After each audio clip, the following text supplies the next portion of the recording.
Hi friends, అందరు బాగున్నారా? Welcome back to Teja delicious. చూడండి అరటికాయలు ఎలా పెద్దగా అయ్యాయో. సో ఈ ఫ్లవర్ని ఇప్పుడు కట్ చేస్తాం అనమాట. కట్ చేసి ఇంటికి తీసుకెళ్తాం. ఫ్లవర్ ఉండడం వల్ల కాయలు పెద్దగా కావంట.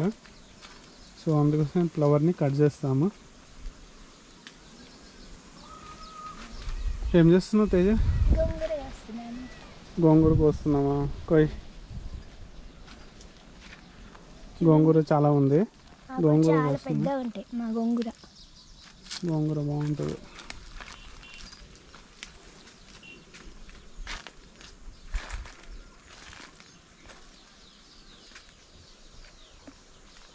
ఇక్కడ చూడండి, పాపాయ ఒక పండు పండింది అనమాట. కాయలు కూడా చాలా పెద్దగా అయ్యాయి.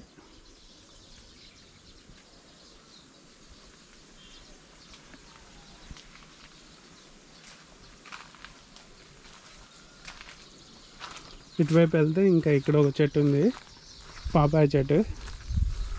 ఇది చూడండి, లాస్ట్ టైం వచ్చినప్పుడు దీని గురించి వీడియో తీశాను. ఇప్పుడు కాయలు కాస్తుంది అనమాట.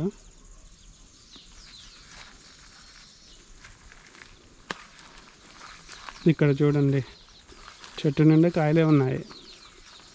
మొత్తం కాయలే ఉన్నాయి. ఒకటి చెట్టు, 2, 3, 4, 5, మొత్తం 5 చెట్లు ఉన్నాయి. అటు ఒక చెట్టు ఉంది, అది కూడా కాసింది.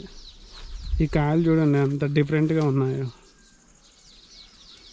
ఒక ఆకారం అంటూ లేదు దానికి, ఎలా పడితే అలా వచ్చాయి.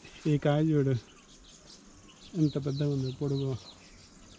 బాగున్నాయి కదా కాయలు, చాలా బాగుంటాయి. ఈరోజు వాతావరణం కూడా బాగుంది అన్నమాట, సూపర్గా ఉంది.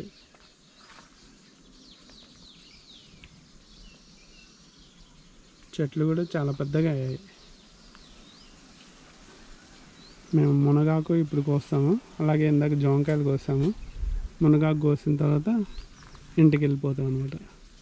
చూడండి చెట్టు కట్ చేసిన తర్వాత ఎలా ఉందో, కొంచెం కొంచెం ఎగురు వస్తుంది.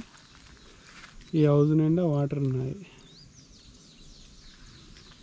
ఆ జామ చెట్టుకి మొత్తం కాయలు ఉన్నాయి. కోసిన తర్వాత కూడా ఇన్ని కాయలు ఉన్నాయి అనమాట చెట్టుకి. చూసారా ఎలా ఉన్నాయో? కొన్ని కాయలు పక్షులకి వదిలేస్తున్నాము. ఇక్కడ ఒక కాయ చూడండి, పండు కింద పడిపోయింది.